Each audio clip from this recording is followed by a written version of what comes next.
Thank you, Mr. Chair. I want to thank you and the members. Let me just start by accepting the committee's proposed amendments and I just want to thank your staff for working with us in recent weeks. Very committed to working with everyone on potential further refinements of this policy should the bill move forward today. So this bill seeks to provide greater transparency about the costs to produce gasoline sold in our state. It requires the refineries to publicly disclose the average monthly price they pay for crude oil and the profit margins that they're making on the gasoline that they refine and sell. And then combining this information with other publicly available pricing data will provide us with a clearer picture of who is profiting off of gasoline sold in the Golden State. And we can then also evaluate many of the claims that are being made by both lovers and haters of the oil industry. I know that folks from the oil industry have reached out to my staff. I know they certainly have reached out to you. I know as well. And there was a 4-page single-space opposition letter that we read very carefully. In the end of the day, from their perspective, the findings and declarations in the bill missed the mark. I'll tell you, I'm happy to delete them if that's going to help. They've also claimed that there have already been investigations onto oil prices and there's been nothing found to see. They've argued that the cost focuses on cost inflation. That the bill focuses on cost inflation. That's really more the fault of gasoline retailers. They've also asserted to staff that California drivers pay more at the pump, mostly because our government requires cleaner gasoline and has higher taxes and environmental fees than neighboring states. So I think there is absolute truth to every single one of those arguments. But we also know, when you break it down, that those arguments don't tell the whole story. Right? We can quantify the gas tax. We can quantify the environmental costs. And we can certainly see cost inflation as it really, because we can compare our prices here in the state of California and then match them up to the higher costs that we pay here in California. And in the end of the day, we still know that there's a price difference between when you take all those things into account. There's still a price difference between what we pay here in California and what folks pay in other states. And so I remain unconvinced that adding some sunlight on refining pricing and practices is going to threaten the public good. I think that we have everything. We have a lot to gain from shining some more light on the pricing structure, which means so much to everyday people. So I'll just give you an example that I think is at the heart of this. Down in my neck of the woods in 2015, there was a big explosion at the Torrance Refinery. There's only about 6 or so refineries that are producing the special blend of gas that we use here in the state of California. And the prices went up. So because that refinery is offline, the prices went up about $1.50 a gallon in the immediate aftermath of the refinery. But the interesting thing is, economists predicted that once the refinery was back up and running, the prices would just return exactly back to normal. Of course, corrected for the international fluctuation in prices. But the interesting thing is, the prices stayed inflated. They came down, but they never came down. It went up about $1.50, and then the prices came down a little less than $1. And for 7 years now, the prices have stayed inflated. So this bill, among other things, would provide a clearer picture of just who's profiting and to what extent.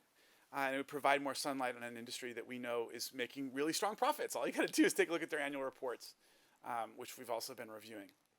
Now, opponents have also forcefully argued that the information that we want to make public would essentially put consumers at risk. That's an argument that they've been making, I know.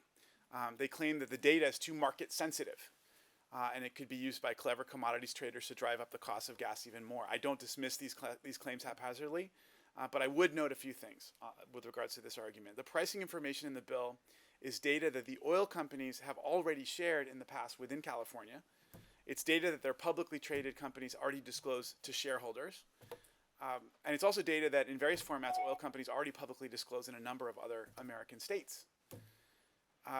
And of course, it's also data that's shared way after the fact. You can engage in very effective arbitrage if you have real-time access to data with regards to pricing.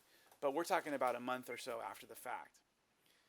And of course, if disclosure of this data really is that risky, we as legislators should trust that our regulators and oversight agencies tell us so. But I've personally spoken to leadership, both of the Department of Justice, directly to the Attorney General, also the leadership of the California Energy Commission.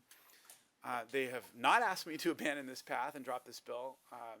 In fact, some of the claims that have been made that we, the folks over in both of those agencies, disagree with the argument that that they have the tools they need to be effective watchdogs to ensure that consumers are being adequately protected from potential price gouging. So anyhow, it's an interesting issue. It's very much on everybody's minds.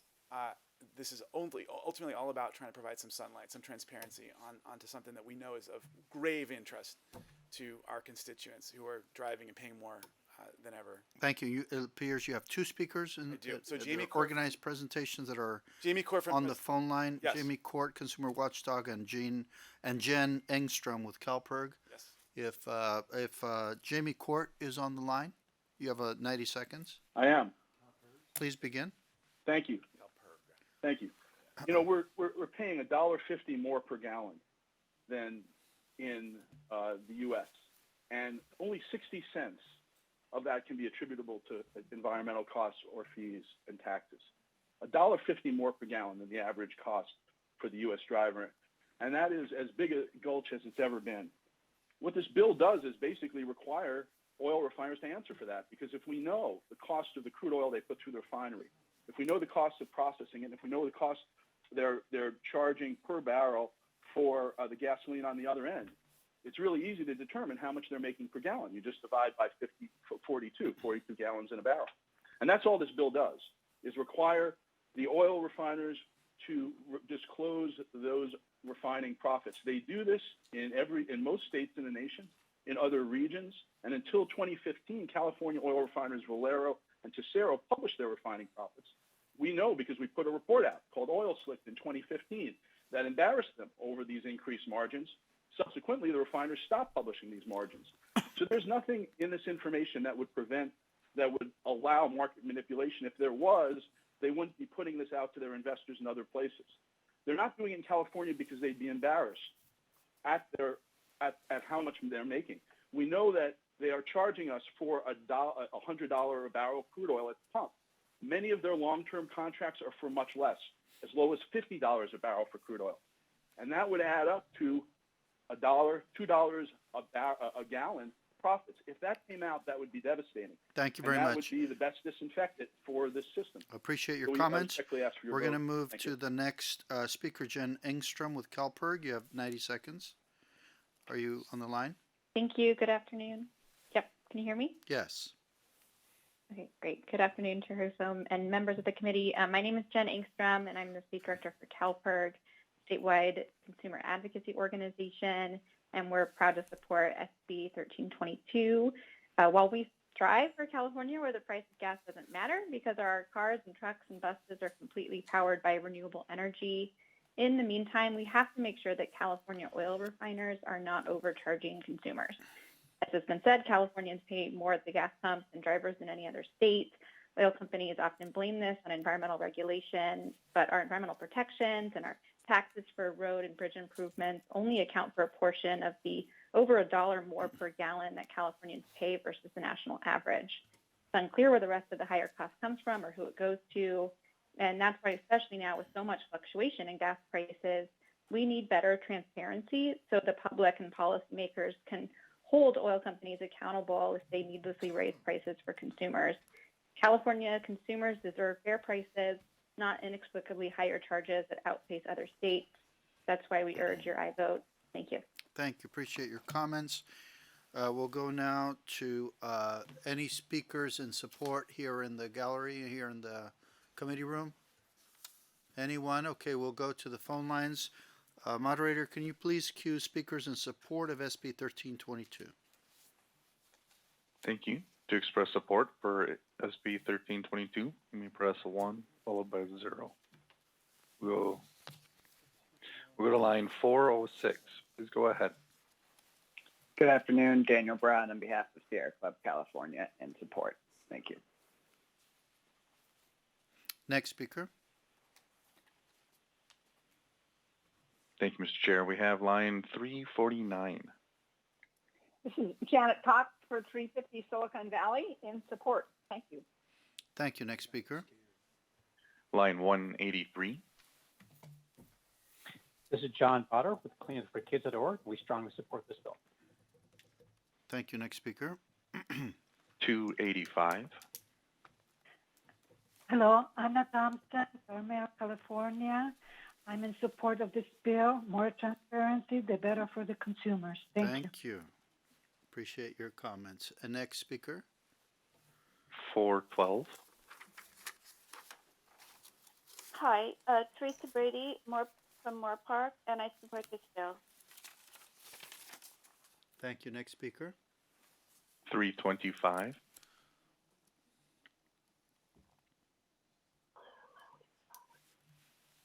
Line 325, you're open. We'll move to 322.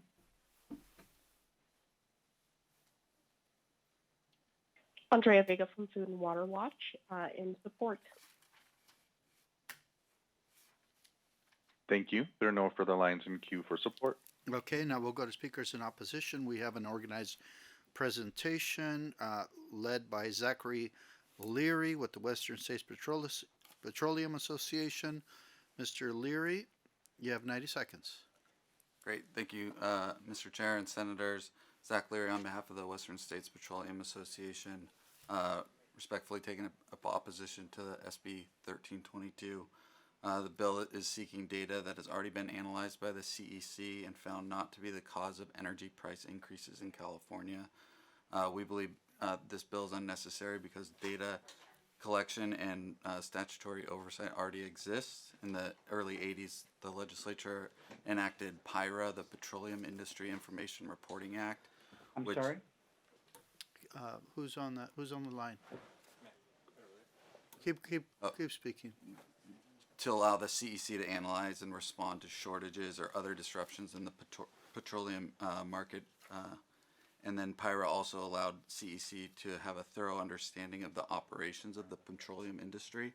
All the data that was collected under confidentiality as to not give a competitive disadvantage to the companies that were actually submitting the data and to protect the public.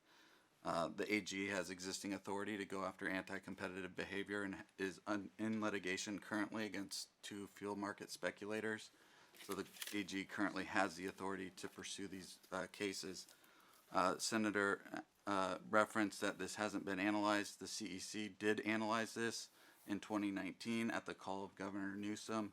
They concluded in that report, and I'll quote it here, with little or no growth difference in the United States and California refiner margins, which is what SB 1322 is going after. The CEC concludes that refiner margins are not the cause of residual price increases in California. For those reasons, we must respectfully oppose 1322. Thank you. Now we'll go to the next speaker. It's David Hackett with Stillwater Associates. I believe he's on the phone line. Mr. Hackett, you have 90 seconds. Thank you, Mr. Chairman. Good afternoon, Mr. Chairman and committee members. My name is David Hackett. I'm the chairman of Stillwater Associates, LLC, a transportation energy consulting company headquartered in Irvine. I have more than 40 years in the transportation energy space, including 24 years leading Stillwater. Stillwater's clients include government agencies like the California Energy Commission, the Air Resources Board, California's Attorney General, AGs from a number of other states, as well as the U.S. Department of Energy and the U.S. Environmental Protection Agency. I was a member of the California Petroleum Market Advisory Committee. With regard to today's issue, the gasoline spot market in California is higher and more volatile than the rest of the country. This is a structural problem that's been looked at many times. High spot prices drive up both wholesale and retail prices.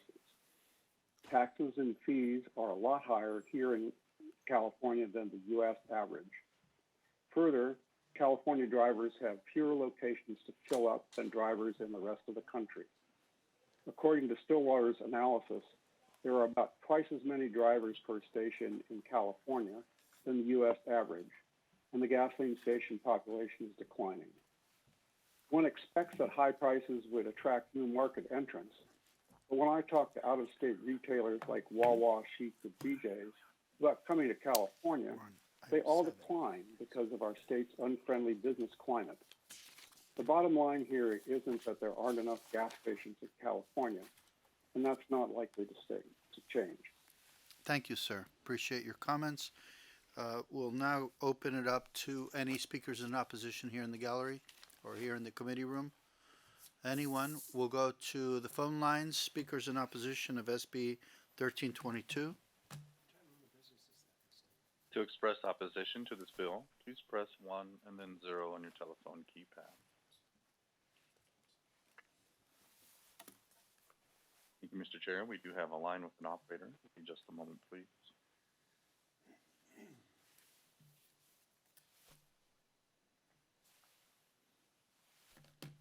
Our opposition comment comes from line 416. Mr. Chair, members, John Winger on behalf of California Fuels and Convenience Alliance. Apologies for not getting our letter in on time, but we are opposed. Thank you very much. And next speaker? No further lines in queue. Okay, thank you. Just when I first became chair of energy here in the Senate, there was the explosion in Torrance. We did actually go there and do an investigation there. We also conducted an investigation of gas prices statewide. I did a tour, met with people in the industry, and I can't tell you how. Personally, it was a difficult experience because very hard to get information as the chair of energy here in the Senate. Very hard to get definitive answers about where the prices of the cost of oil actually come from. That wasn't an encouraging experience. I came to my own conclusions, but I highly doubt that those conclusions were accurate because no real information was provided to even legislators here in the legislature. We know that when there's a drought, it affects agricultural production. We know that there's a supply and demand. I think we're intelligent to understand supply and demand and how that affects the prices. But I have found that one of the most complex markets in the universe is probably everything having to do with petroleum because it's so secret.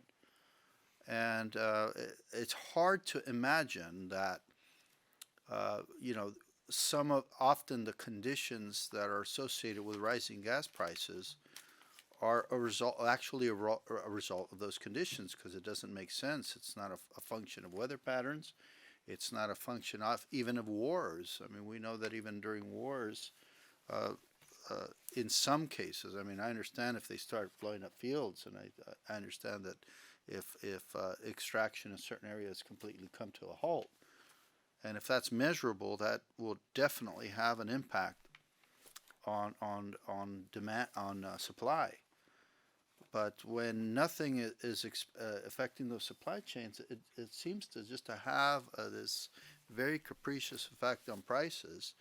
And I think people deserve to know what that is, especially when many are completely dependent on this resource for their daily lives.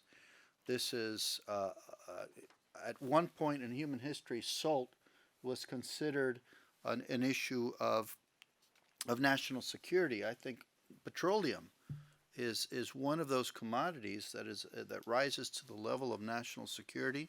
We fight wars over it. There are conflicts related to accessing it.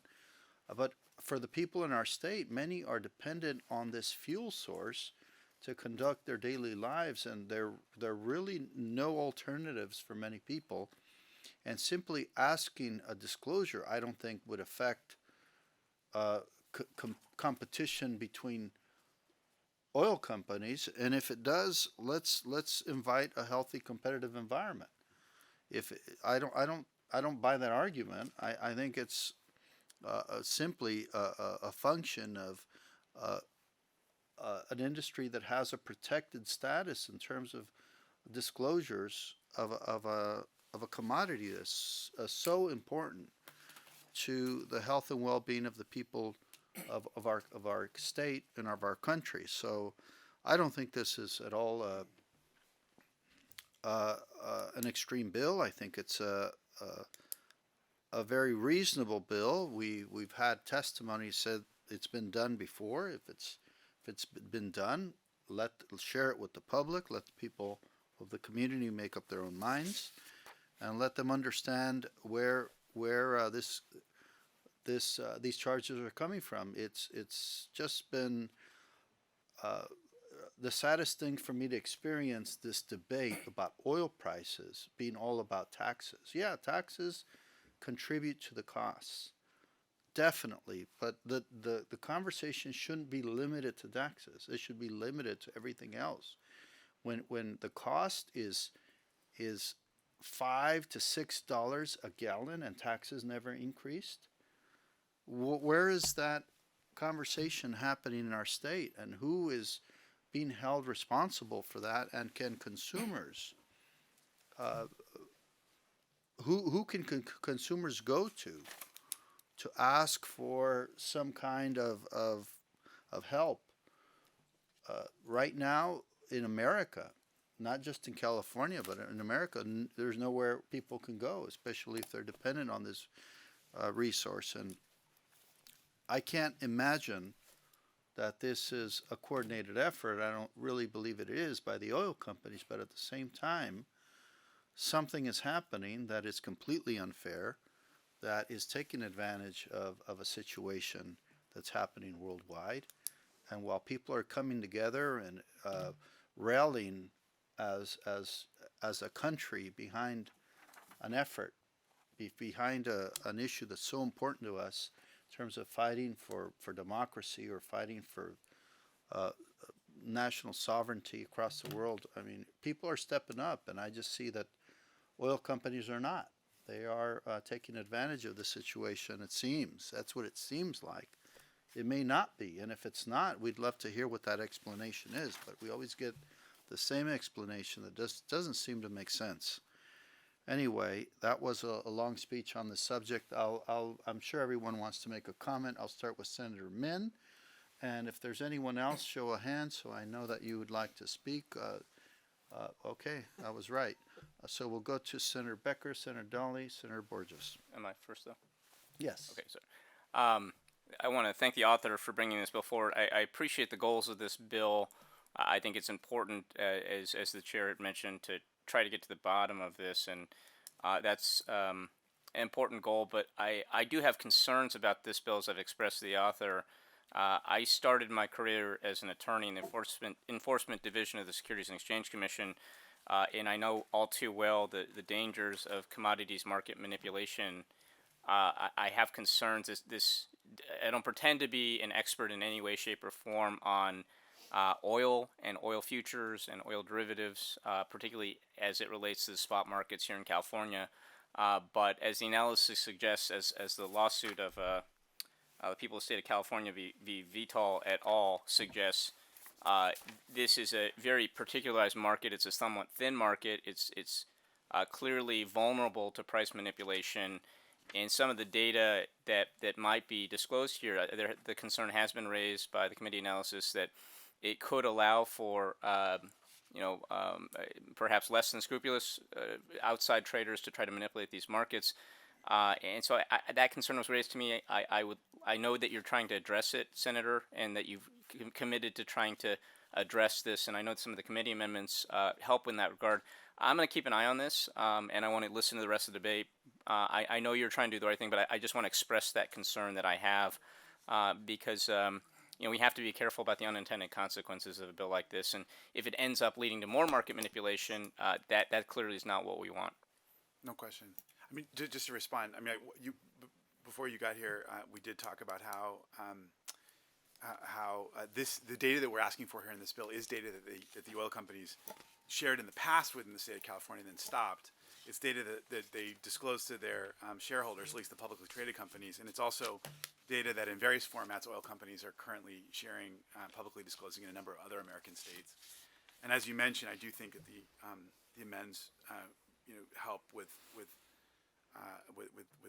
conformity with peer and market manipulation concerns that you have. But I appreciate your comments, and we're trying to. This is tricky, right? This is very tricky. We're dealing with lots of multivariable factors that go into this pricing, and we're just trying to shine some light on it and trying to get this in a place where it's actually going to get to the goals and not contribute to market manipulation. Okay, Senator Daly. Well, first I want to just say that, gosh, where to start? It's complicated. First of all, number one. Number two, I think that, anybody that has run a business in California, and I know that there's not a lot of legislators that do a payroll every 2 weeks and actually manage a business in California. So I want to share some facts with you, and this is just across the board. California has 396,000 regulations. But not for oil. Wait up. Yeah, oh yeah, there's a lot for oil. And the closest state to us is New York, with 100,000 less. So that's the start of the business environment in California. And those regulations and rules come out of this legislature. Over every year there's 1,000 of them. 1,000 new laws passed that somebody's got to deal with. So we talk about oil in California and gasoline, and we have special blends. We have all kinds of things, and I know that you're saying when you're taking all that into consideration, but I also sit on sub 2, where we talk about 1,000 wells sitting at CalGen ready to be permitted, that the oil companies actually pay for the regulators to go out and regulate, and they're not getting opened up. So when you start talking about oil, and for some reason, oil is like the Antichrist around here. Caballero came in front of our committee a week ago trying to do carbon capture, and they wanted to say, nope, we can do it for everything but oil. Why? So, and we've seen it at the President of the United States is talking about companies are gouging because inflation is going up. That's BS. The reason we have inflation is because we stuffed $4 trillion into our economy, and you're going to have inflation when you do that. Nationwide. I'm in business. I am getting the direct effects of the inflation that's driving up, and I have to pass that cost on, and that's what's driving up everything. And it's not going to go away anytime soon, no matter who's making profits or not. So I think that we need to, focus more on how do we actually drive the cost down. We don't produce more. Here at home, the way you drive the cost down is supply and demand, which the chair talked about. I'm in the seed business. The only time I really make money is when somebody else loses money. Because what do I mean by that? The weather somewhere changed, because we produce plenty of food. But the time I actually make money is when there's a drought somewhere else, or there's some fluctuation. Now, if you're in California, when you have $2 a gallon fuel higher than anywhere else, your electric rates are higher, your wages are higher, all those things are higher in California, that you're competing against other states. In this case, for oil, we have special blends. So I think we need to, if you want to go after the oil companies and you want to blame them, at the end of the day, we need more oil. And we talk about weaning them off and going to electric cars, and our grid isn't set up to do that. So it's the policies that come out of that. We need to sit down and say, how are we going to really get there? And what's the future look like? We don't do that. We set goals around here. We force them to do all kinds of regulations. And then when the price goes up and they make some money to stay in business, we're frustrated with that. You can't run a business without making a profit. And let me tell you something. If you're in California running a business, your profit margins are getting thin. And I know that because mine are in my business. And it's due because of the policies that come out here. So you want to go hammer on them, the price is going to go up. Put them out of business. See what happens. So I'm just frustrated because the fact of the matter is we always want to blame somebody. It's Ukraine. It's always somebody to blame, but our own policies that come out of here that drive the cost of living up in California across the board. Senator Becker? We're not blaming. We're just trying to get more information. Yes, thanks. I was just going to say that I was sympathetic to the concerns of industry about data revealing confidential business operations and potentially enabling market manipulation, as we've discussed.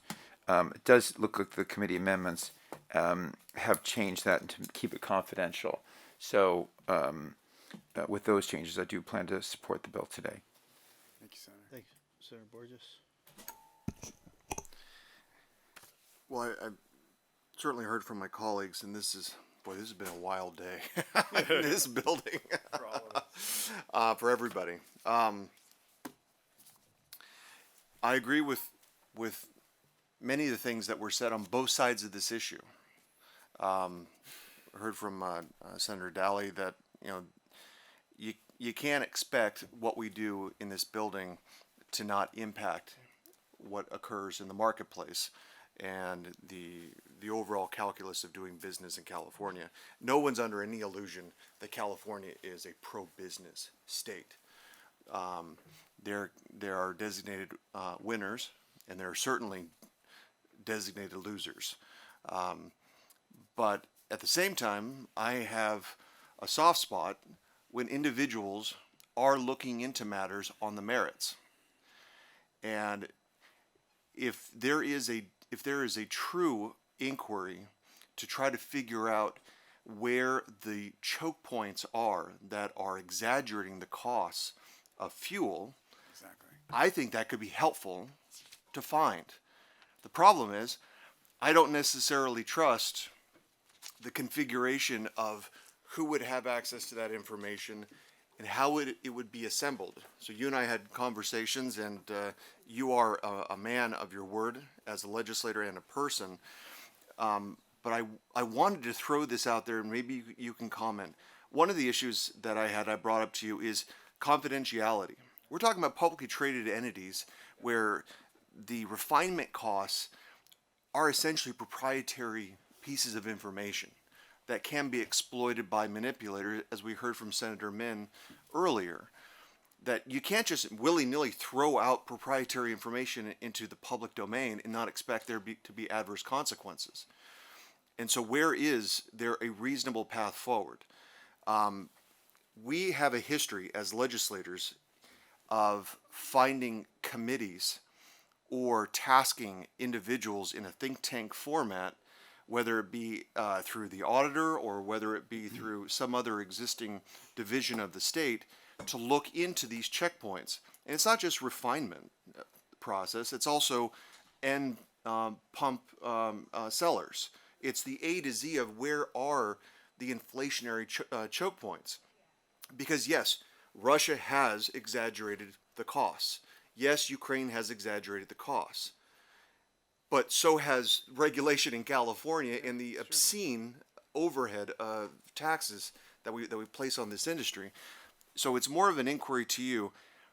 How would you realistically split this baby in such a way that the industry feels that information is protected and that the merits of this issue are being looked at in earnest, so that we can actually find out where these vital pieces of information are?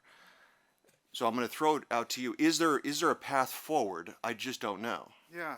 So the committee amends delete the requirement that there be refinery specific information. So we would take the view of this issue up to 10,000 feet. So that should take away a good deal of the market manipulation concerns that are there. That's one thing I would say. I would also say that a lot of this information is already disclosed in various forms in other places. It was disclosed in the past in California. The more some of the folks who are involved with this bill feel as though they stopped disclosing it in California because they were making extra money here. That's what they say. I'm not making that assertion. I'm not blaming them, right? I mean, what this bill is ultimately just about trying to get more disclosure so we can have better understanding of what's actually going on. There's one argument to be made that this is largely all happening at the retailer side. This is at the gas stations. And if that's really true, let's know that too. But ultimately, this is an issue. When you bring up taxes, you're absolutely right. It's a lot of money. But at least that's quantifiable. It's transparent. It's out there for anyone to see. There's this other mystery surcharge that we know is that California drivers are paying. California small businesses are paying, right? That goes beyond what is being charged in other states. That is there even when you take into account our special blend, even when you take into account our gas tax. That's all laid out by professors, by data scientists. This has been studied pretty considerably. So all we're trying to do here is just get some more disclosure on this issue. I mean, I hear maybe you'd want to reframe it. Certainly there are from my perspective, there are more tools we could give the CEC and the DOJ to get more access to information in this space, and depending on where this bill goes, I'm really interested in exploring those avenues. Part of what the beauty of the committee process is, you get these issues out, we flesh them, we all talk about it, and we kind of see where these bills go moving forward. So I'm open to lots of different avenues here, but in the end of the day, this is a disclosure bill that's all about trying to, in a fair way, give more information to the public and to regulators, so we can better understand what's going on.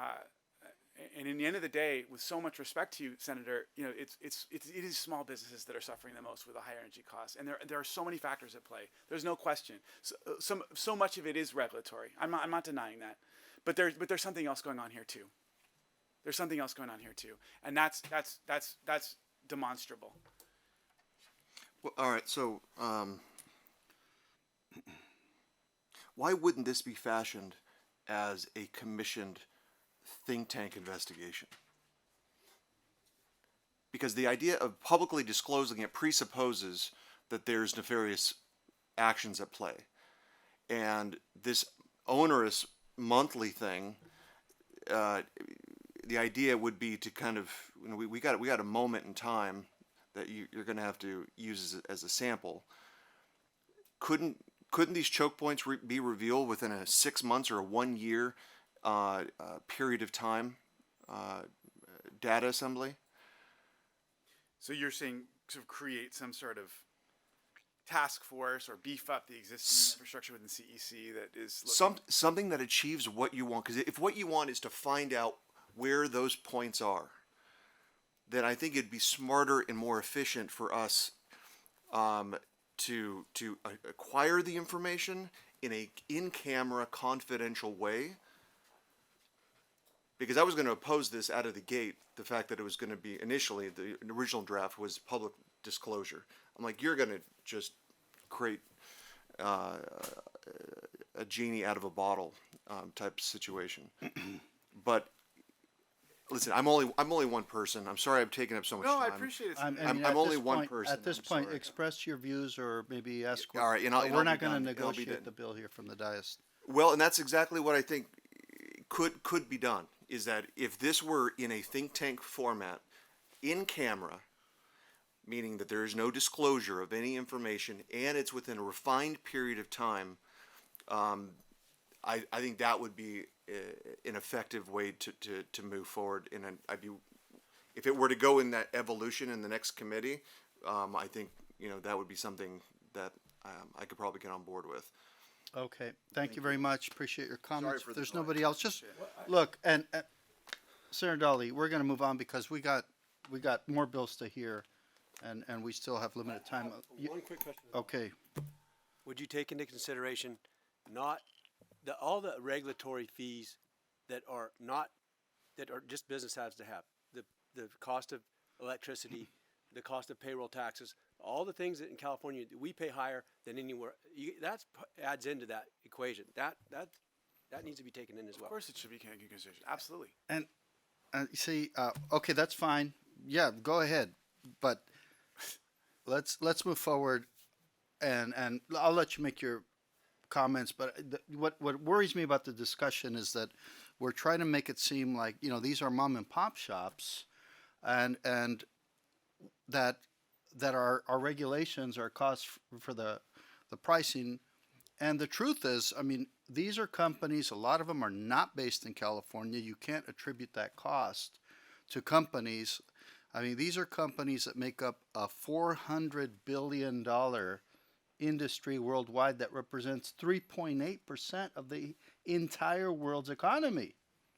So we're not talking about mom and pops that are affected by any state regulation in particular. Yes, of course, they're affected. I think most of the regulations in California pertain to safety and extraction and the environment in terms of my experience here. But when you look at the largest oil company, Aramco, they're not even from California.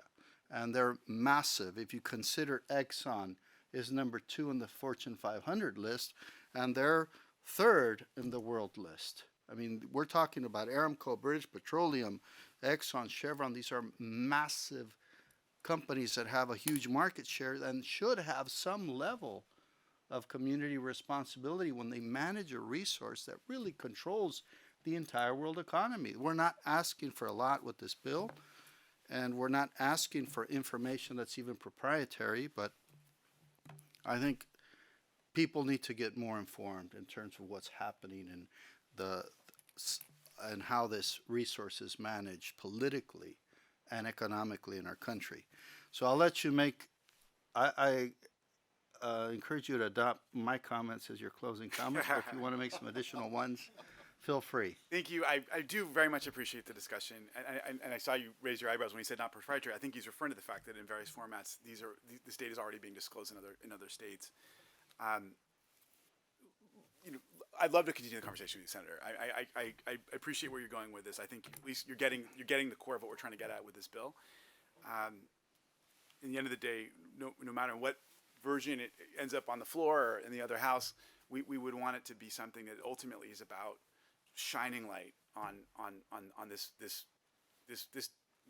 delta, this gap that exists between our price and other states, even when you take into account all the regulation, the gas and everything, and the tax and everything else. Give me the opportunity to keep working on this, and I respectfully ask for an aye vote.